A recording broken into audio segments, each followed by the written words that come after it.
Bapak Ibu, kakek nenek, opa oma, eyang putri, eyang kakung, opung doli, opung bolu, mbah kakung, dan mbah putri.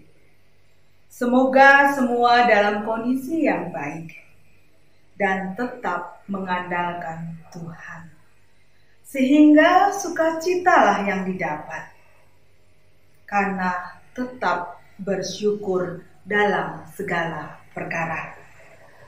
Hal ini mengingatkan pada sebuah lagu yang kurang lebih kata-katanya demikian. Hati senang, hati senang, hati senang di dalam Tuhan, bersuka cita selalu, berdoa senantiasa, ucapkanlah syukur dalam segala perkara. Ya, dalam masa pandemi COVID-19 ini mengubah banyak hal. Namun biarlah yang satu ini tetap tidak berubah, yaitu iman dan percaya kita terhadap Tuhan kita, Yesus Kristus. Sebelum kita memulai ibadah pada saat ini, marilah kita berdoa memohon pimpinan Tuhan. Mari kita menyatukan hati kita untuk berdoa. Ya Allah Bapa yang berada di dalam kerajaan surga, saat ini ya Tuhan, kami mengenal Engkau dalam nama Tuhan kami Yesus Kristus. Saat ini Tuhan, kami menghadap kehadirat Engkau dengan penuh ucapan syukur atas karunia yang boleh hadir dalam kehidupan kami. Jika saat ini Tuhan, kami menyatukan hati kami memohon, sucikanlah hati dan pikiran kami, layakkanlah kami untuk kami dapat mengikuti ibadah ini.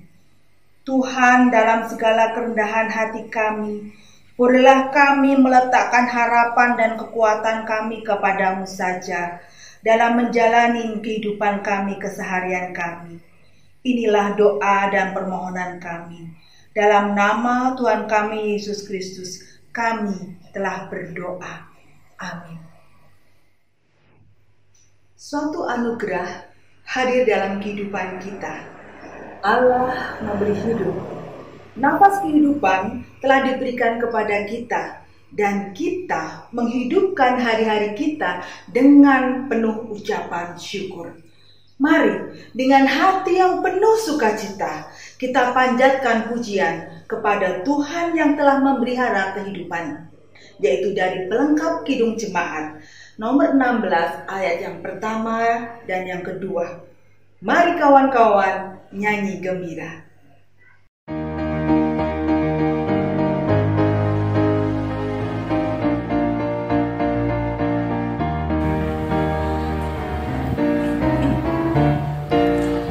Kawan-kawan nyanyi gembira, gembira mengikuti bunyi lagunya. Mari kawan-kawan nyanyi gembira, supaya isi dunia mendengarnya. Nyanyi karena kasih Yesus. Gaul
Mari kawan-kawan nyanyi gembira, mari kawan-kawan nyanyi gembira, gembira mengikuti bunyi lagunya. Mari kawan-kawan nyanyi gembira, supaya isi dunia mendengarnya. Marilah kita membuka Alkitab kita. Kita akan membaca Mazmur yang terambil dari Mazmur 90 ayat 9 sampai dengan 12. Mazmur 90 ayat 9 sampai dengan 12. Saya akan membacakan buat kita semua.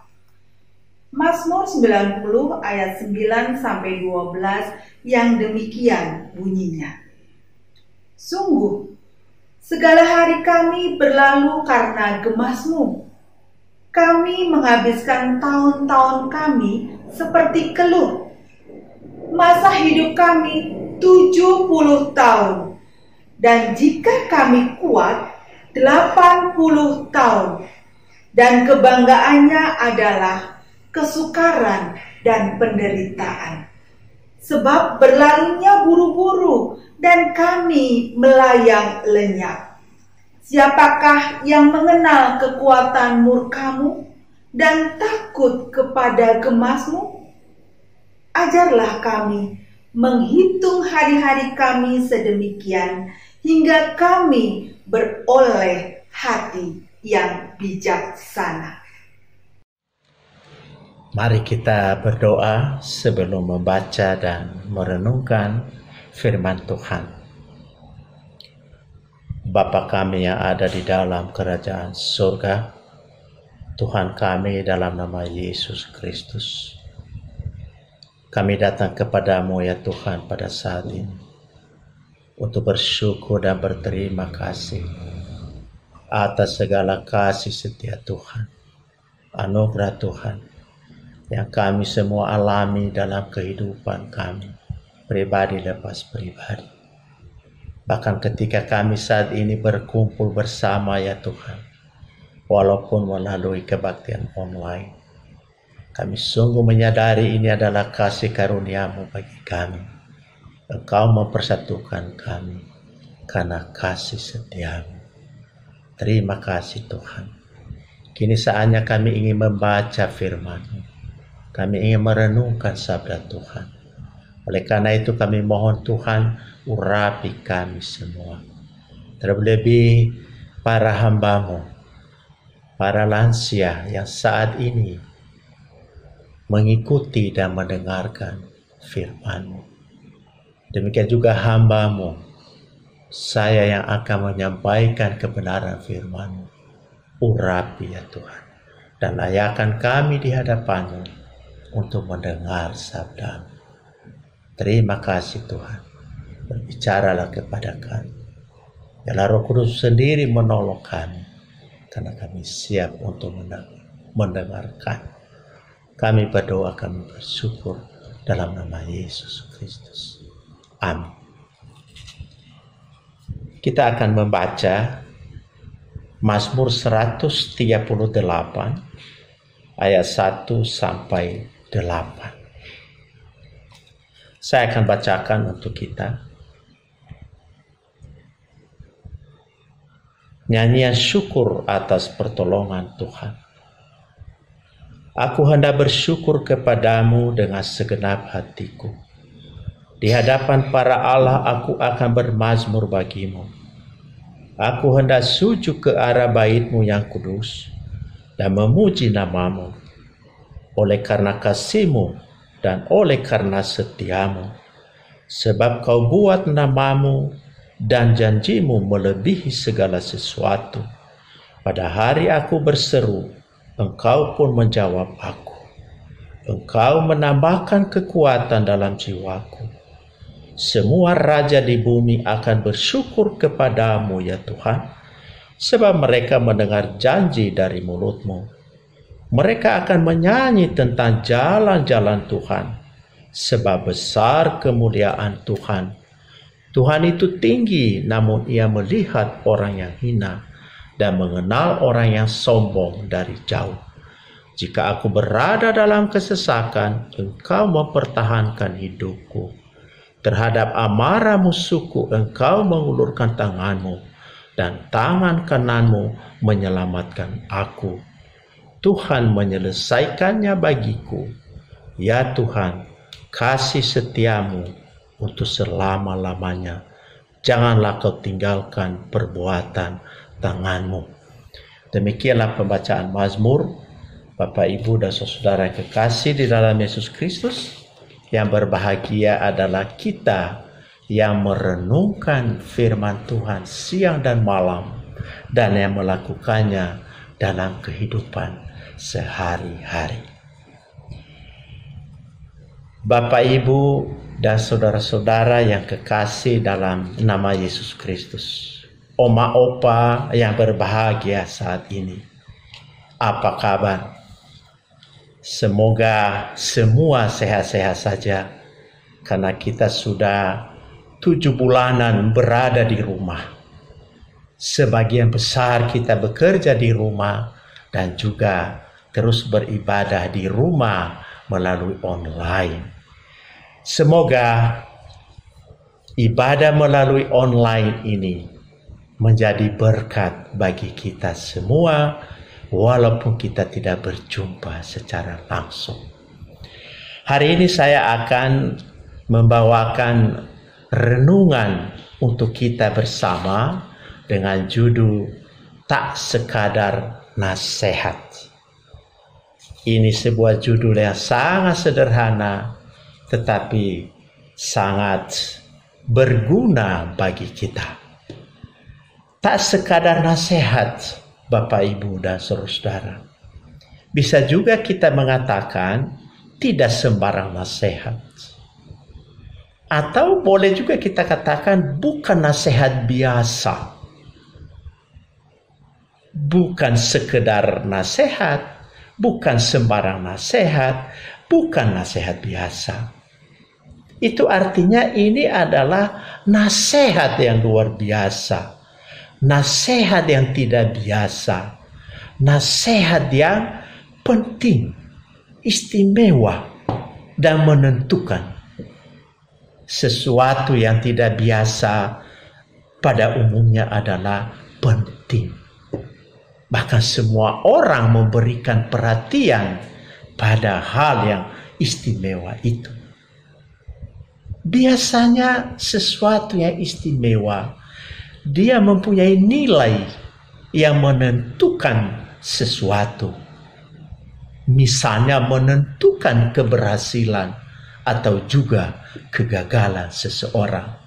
Jadi memang tema ini saya pikir sangat tepat untuk kita renungkan, Bapak, Ibu. Tak sekadar nasihat. Ini berarti nasihat yang menentukan keberhasilan atau kegagalan seseorang. Dan tentu ini menarik, perlu dan penting untuk kita renungkan pada saat ini dan hari-hari ke depan. Karena menjadi kebutuhan setiap orang yang mau berhasil, yang mau sukses dalam hidupnya. Sebab adakah orang yang dalam hidupnya mau gagal? Saya pikir tidak. Sesungguhnya semua orang ingin sukses, ingin berhasil dalam hidupnya, dalam segala sesuatu yang dia pikirkan, dia laksanakan dan dia kerjakan. Dan saya juga yakin dan percaya Tuhan tidak menginginkan kita, anak-anaknya, akan menemui kegagalan.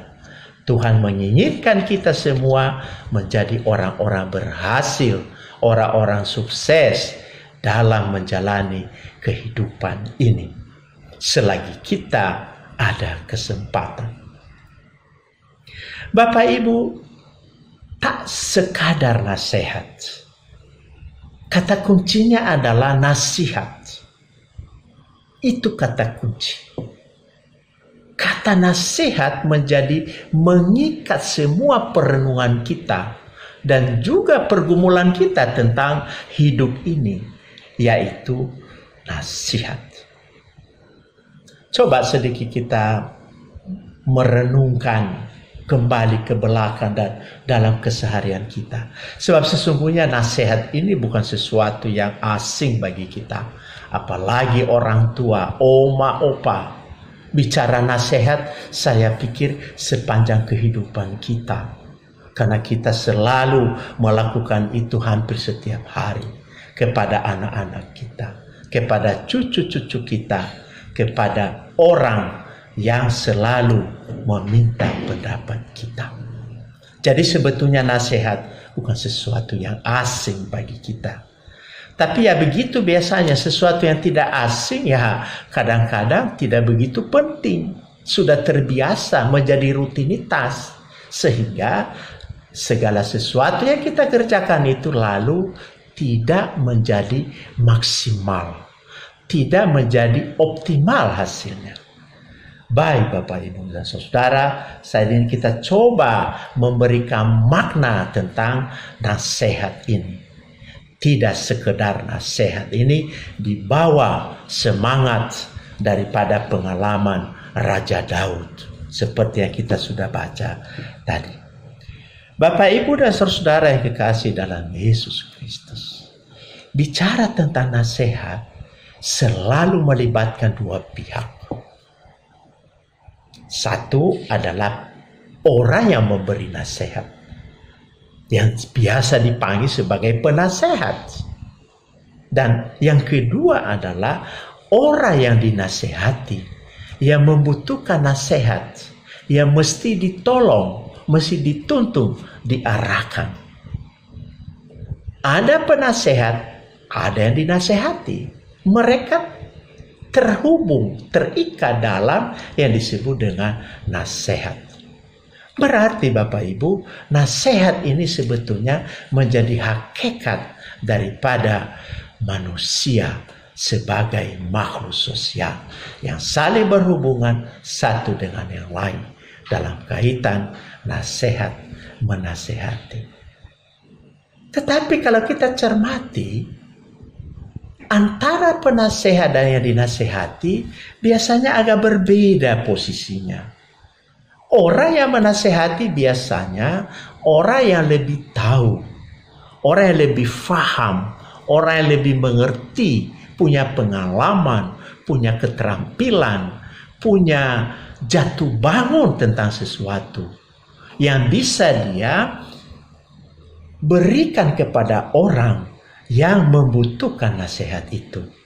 Orang yang dinasehati biasanya mereka yang kurang pengalaman, kurang tahu, kurang memiliki informasi, dan kurang tahu cara mengerjakannya. Sehingga dengan demikian dia membutuhkan nasihat. Saya pikir disitulah sebetulnya makna daripada nasihat. Antara penasehat dengan yang dinasehati. Ya, teringat misalnya di pemerintahan, katakan Jokowi, Presiden Jokowi atau presiden sebelumnya, dia punya tim penasehat yang disebut dengan Dewan Pertimbangan Presiden, Wanti Pres atau Dewan Pertimbangan Presiden, yang memberikan masukan kepada presiden terhadap sesuatu yang genting, yang dibutuhkan oleh presiden. Demikian juga misalnya gubernur punya tim atau dewan penasehat gubernur, bupati, dan seterusnya. Jadi Bapak Ibu sebetulnya dari kebiasaan ini bukan sesuatu yang luar biasa. Tetapi dia menjadi luar biasa ketika tugas daripada memberi nasihat itu menjadi sangat penting. Dalam prakteknya Bapak Ibu, penasehat itu punya beberapa fungsi. Ya, sederhananya ada 3 yang biasanya kita kenal. Artinya ketika seseorang memberi nasihat itu, dia bisa memerankan berbagai peran. Salah satunya misalnya adalah sebagai counseling. Sering dikatakan konseling itu penasehat. Ada juga yang disebut sebagai coach atau pelatih. Ada juga yang disebut sebagai direction, pemberi arah. Nah, mana yang dibutuhkan tergantung dari kebutuhan orang yang dinasehati. Misalnya counseling itu adalah memberikan nasihat kepada seseorang terhadap masalah yang dihadapi dan terkait dengan masa lalunya. Beda dengan pelatih. Kalau pelatih itu memberi nasihat kepada seseorang agar dia bisa sampai ke tujuannya. Sehingga seseorang di-coach, dilatih dia agar dia sampai kepada tujuannya. Dan tentu saja masih banyak lagi peran-peran lain yang disebut sebagai penasehat. Bapak, Ibu, dan saudara, tak sekedar nasihat. Berarti ini adalah nasihat istimewa. Nasihat yang luar biasa. Bukan nasihat sembarangan. Pertanyaannya adalah, mengapa harus ada nasihat? Ini sangat penting dan menjadi fondasi di dalam mengelola hidup yang efisien dan bermanfaat, tidak sia-sia. Sesungguhnya jawabannya sederhana, Bapak Ibu. Mengapa harus ada nasihat? Karena seseorang sedang menghadapi masalah. Seseorang sedang menghadapi pergumulan. Seseorang sedang menghadapi situasi yang sulit. Sehingga dia tidak bisa keluar dari situasi itu. Dia bingung, mungkin putus asa, dan tidak bisa bergerak, stagnan. Sesungguhnya disitulah jiwa daripada nasihat. Kalau orang tidak punya problem, tidak punya pergumulan, tidak punya masalah, tidak punya kesulitan, sesungguhnya dia tidak butuh nasihat. Persoalannya di situ. Sebab sesungguhnya juga itu yang dihadapi oleh Raja Daud, Bapak Ibu. Dia juga menghadapi pergumulan, menghadapi situasi sulit.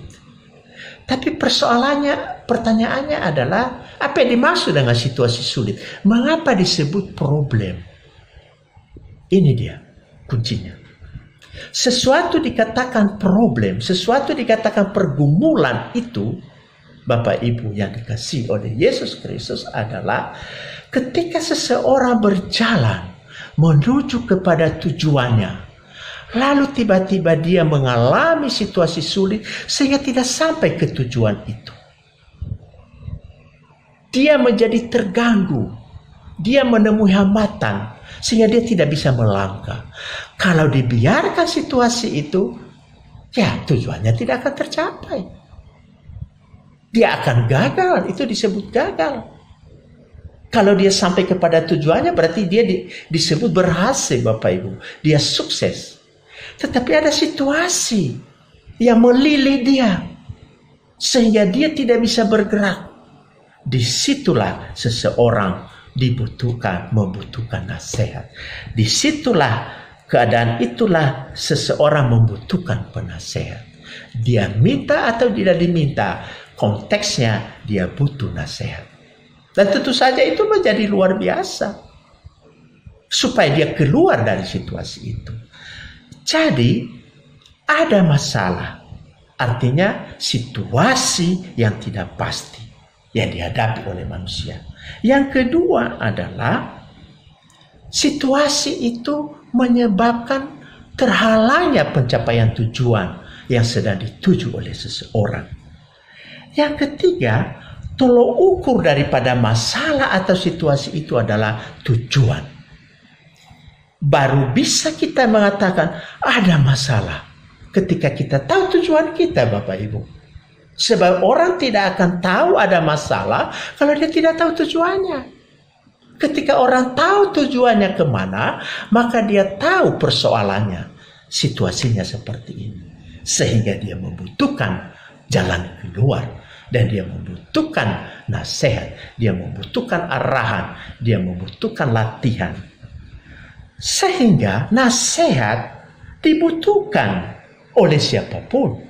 Agar situasi yang tidak pasti dapat dikelola, dapat diatasi, dapat dilewati, dan dia bisa sampai kepada tujuan.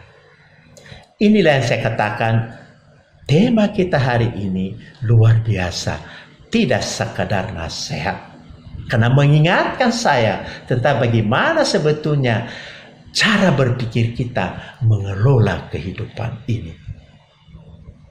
Tujuan, kita bergerak menuju tujuan, ada situasi sulit, dan itulah yang disebut dengan masalah. Ketika menghadapi masalah, kita butuh jalan keluar. Ketika kita butuh jalan keluar, berarti kita membutuhkan nasihat. Ketika kita membutuhkan nasihat, berarti kita membutuhkan penasehat. Poinnya di situ. Kembali kepada bacaan kita yang sangat singkat tadi. Pergumulan daripada Raja Daud. Perikop pasal 138 ayat 1 sampai 8 bagi saya sangat menarik. Karena itu menjadi kristalisasi daripada jawaban Daud terhadap pergumulan yang dia lewati dalam perjalanan hidupnya. Yang sangat berat. Mungkin tidak ada orang yang bisa melewati yang dilewati oleh Daud. Tapi dia bisa keluar dari situasi itu. Dan dia keluar itu karena dia yakin, dia mengimani, karena ada nasihat, ada teguran, ada arahan, ada direction, ada coaching dari penasihat ajaib, yaitu Allah sendiri. Kalau kita lihat nats emas kita pada saat ini, pasal 138 ayat 9 mengatakan, Daud berteriak di ayat 3. Pada hari aku berseru, Engkau pun menjawab aku. Engkau menambahkan kekuatan dalam jiwaku. Luar biasa. Daud berseru, Tuhan menjawab. Jawaban Tuhan apa? Dengan memberikan kekuatan dalam jiwanya. Kekuatan, saudara.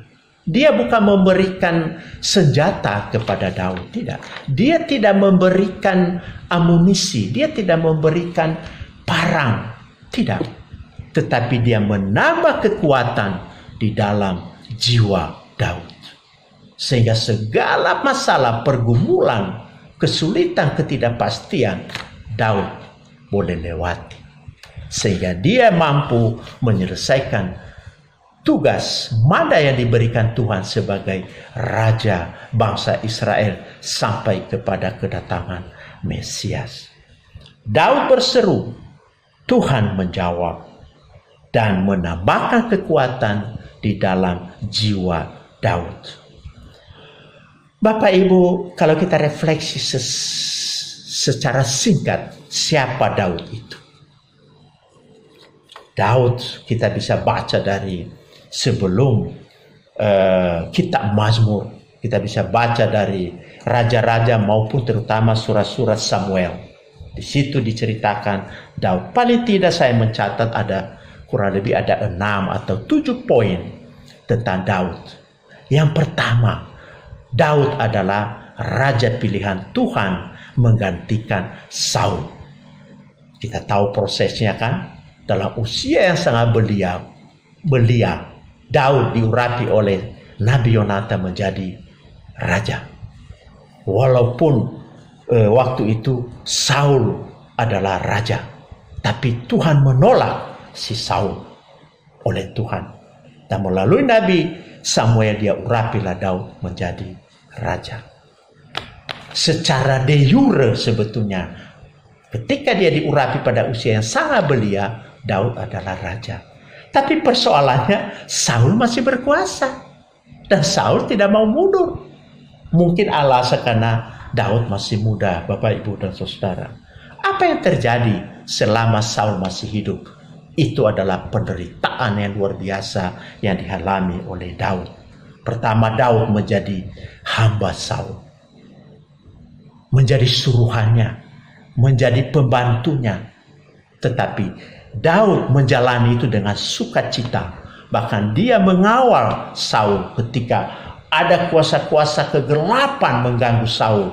Si Daud yang pintar memainkan seruling, kecapi, ketika dia membunyikan itu maka roh-roh jahat itu pergi. Sehingga Saul ini menjadi selamat. Daud juga walaupun dia bukan raja pada saat itu secara de facto. Karena dia hanya de jure, karena Saul masih berkuasa.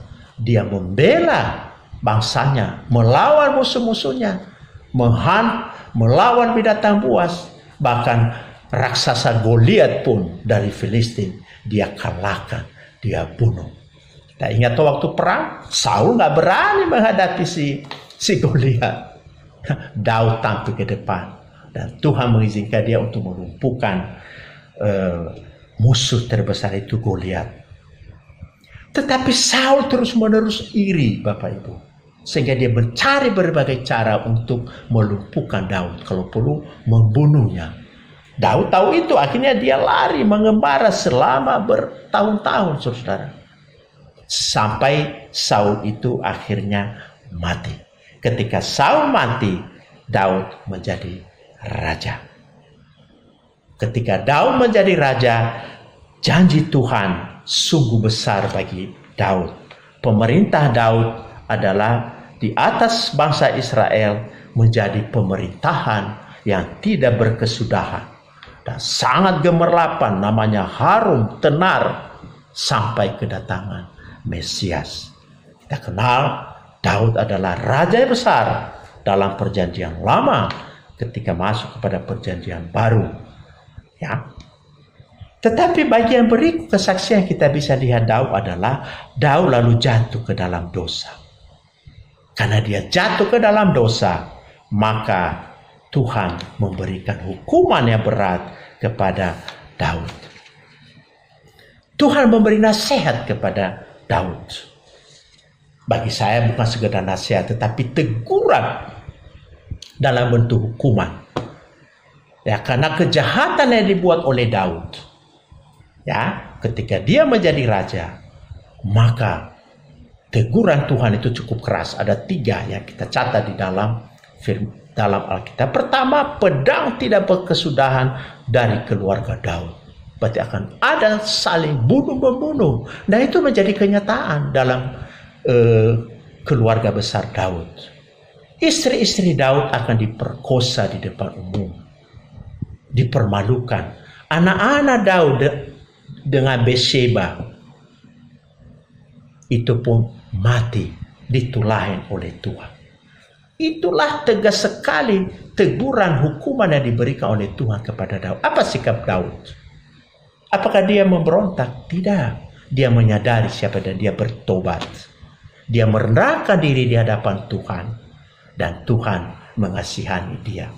Kecuali satu hal, yaitu dosa. Dosa yang dia lakukan karena dia berzina. Mengambil istri Uria, Bathsheba menjadi istrinya. Dan dengan itulah Tuhan mengenakan hukuman yang paling berat kepada Daud.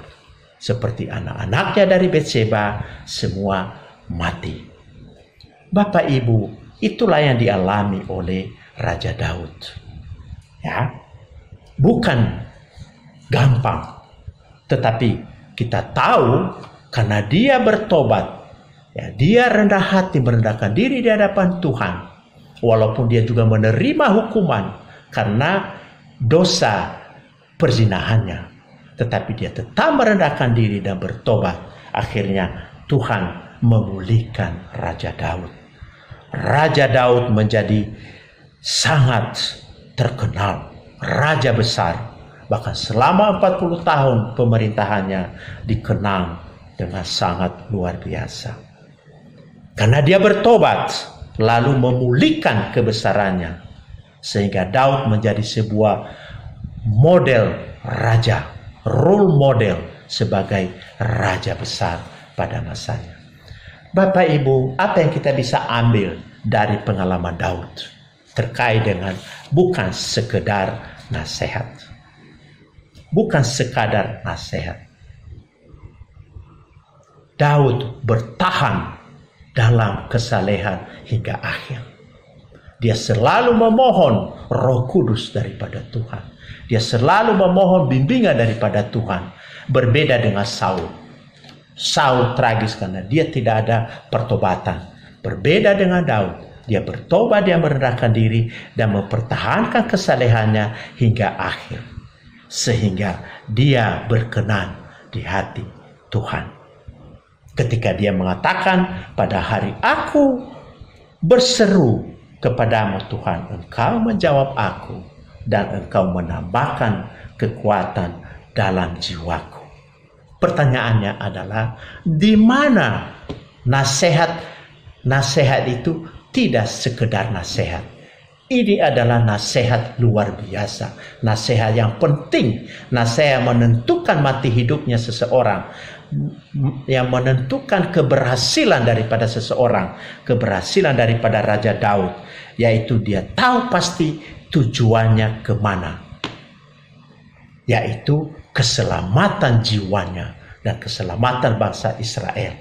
Oleh karena dia tahu tujuannya, masalah yang dihadapi adalah keberdosaannya, dan dia melakukan teguran Tuhan dengan merendahkan diri, bertobat di hadapan Tuhan, dan Tuhan menolong dia.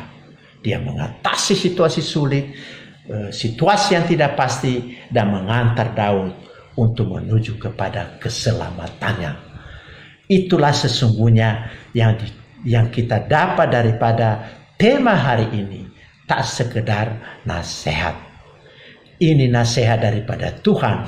Teguran Tuhan adalah nasihat yang ajaib, yang menentukan keselamatan kita ke depan.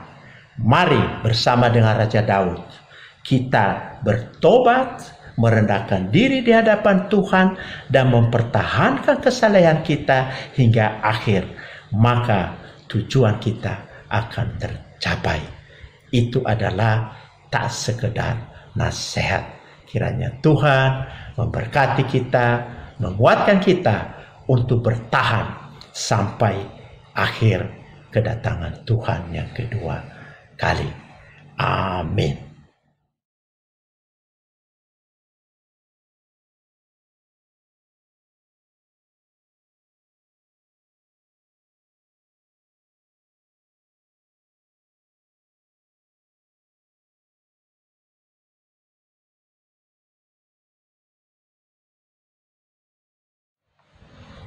Bapak, Ibu, Oma, Opa yang kekasih di dalam Yesus Kristus, mari kita memasuki doa syafaat dan kita akhiri nanti dengan doa Bapa kami. Mari kita berdoa. Bapa kami di dalam kerajaan surga, Tuhan kami di dalam nama Yesus Kristus, Juru Selamat kehidupan kami. Kami kembali datang menghadap hadirat-Mu ya Tuhan, untuk mengucap syukur dan terima kasih. Oleh karena kami telah mendengarkan sabda-Mu, kami telah mendengarkan firman-Mu, dan kami telah mencoba merenungkannya. Kami mohon kiranya Engkau menolong kami, agar kami mampu melaksanakannya dalam kehidupan kami hari lepas hari. Kami tahu kami lemah ya Tuhan, dan kami sering mengikuti kedagingan hawa nafsu kami. Oleh karena itu, tolong kami agar kami mampu menjadi pelaku firman Tuhan yang setia dalam keadaan apapun. Pada saat ini kami ingin berdoa untuk seluruh aktivitas kami di kelompok usia lanjut GKI Jati Asih. Berkati seluruh program ya Tuhan yang sudah dirancangkan, terlebih di dalam masa-masa pandemi COVID-19. Kiranya Tuhan memberikan kami hikmat kebijaksanaan, agar kami mampu melewati, bertahan dan melewati masa pandemi ini, sehingga pada saatnya Tuhan kami boleh berjumpa fisik dengan fisik antara kami semuanya. Kami berdoa untuk gereja kami ya Tuhan, di dalam melewati masa-masa sulit. Berkati para majelis yang mengelola situasi sulit saat ini. Berkati pendeta Sani di dalam melayani Engkau, melayani jemaatmu di GKI Jati Asih. Pada saat ini kami ingat dan berdoa untuk teman-teman kami yang sedang berada di dalam keadaan sakit. Kami berdoa untuk Bapak Evert Palengkahu, untuk Bapak Edi Mulyono, untuk Ibu Lauren, untuk Bapak Hendri Lai Muslo, untuk Bapak Yustianus Ragalai, Bapak Budiman Gutom, dan yang lain-lain, Ibu Sumartini Sihite, juga Dr. Aurelia, dan juga Ibu Ayu. Mereka semua dalam keadaan kurang sehat ya Tuhan. Bahkan ada yang dirawat di rumah sakit. Bahkan ada yang masih terus menjalani pengobatan. Saat ini kami bersatu hati, kiranya Tuhan memberkati mereka, menolong mereka, memberkati perawatan yang diberikan, obat-obat yang diminum, baik melalui dokter, perawat, maupun keluarga yang mendampingi. Kami tahu Tuhan adalah dokter di atas segala dokter, obat dari segala obat. Kiranya Tuhan melihat saudara-saudara kami ini dengan penuh pengasihan. Kami juga berdoa untuk orang-orang yang sedang berada dalam kesusahan, dalam kesulitan Tuhan. Kiranya Engkau melihat mereka dengan kasih-Mu dan memberkati mereka dengan kuasa-Mu. Kami berdoa bagi bangsa dan negara kami yang saat ini sedang berperang melawan penyebaran virus corona. Kiranya Tuhan memberkati segala program, kegiatan yang sudah dirancangkan oleh pemerintah. Tuhan berkati. Anugerahkan kesatu hatian bagi pimpinan negara kami dari pusat hingga ke daerah, agar bersama-sama untuk menghentikan melawan penyebaran virus corona ini. Terima kasih Tuhan. Kini kami serahkan diri kami masing-masing, hidup kami masing-masing, keluarga kami masing-masing di dalam tangan Tuhan. Kiranya Tuhan memberkati dan menyertai kami semuanya. Kami tahu tanpa Tuhan kami akan tersesat. Kami tahu tanpa Tuhan kami akan binasa. Oleh karena itu kami serahkan seluruh hidup kami di dalam tangan Tuhan. Inilah doa syafaat kami Tuhan. Inilah seluruh permohonan kami. Kiranya Tuhan mendengarkan dan mengabulkan permohonan kami seturut dengan kehendak-Mu. Seperti Tuhan telah mengajarkan kami berdoa. Bapa kami yang ada di surga, dikuduskanlah nama-Mu, datanglah kerajaan-Mu, jadilah kehendak-Mu di bumi seperti di surga. Berikanlah kami pada hari ini makanan kami yang secukupnya, dan ampunilah kami akan kesalahan kami, seperti kami juga mengampuni orang yang bersalah kepada kami. Dan janganlah membawa kami ke dalam percobaan, tetapi lepaskanlah kami daripada yang jahat, karena Engkaulah yang punya kerajaan dan kuasa dan kemuliaan sampai selama-lamanya. Amin. Bapak Ibu yang kekasih dalam Yesus Kristus, Oma Opa yang berbahagia, kita akan segera mengakhiri ibadah online kita pada saat ini, dan kita akan berdoa sambil menerima berkat Tuhan secara bersama-sama. Mari kita berdoa. Bapa kami yang di surga, di akhir persekutuan ibadah kami saat ini Tuhan, kami datang kembali kepadamu untuk bersyukur dan berterima kasih atas segala kasih karunia di dalam ibadah ini yang kami boleh alami bersama-sama. Berkati kami semua Tuhan, agar kami mampu melakukannya dalam kehidupan kami sehari-hari selanjutnya. Anugerahkan kami hikmah kebijaksanaan yang daripada-Mu, agar kami menjadi pelaku firman-Mu yang setia. Marilah kita terima berkat Tuhan. Semoga Allah sumber pengharapan memenuhi kita dengan segala sukacita dan damai sejahtera dan dalam iman kita, supaya oleh kekuatan Roh Kudus kita berlimpah-limpah dalam pengharapan. Amin.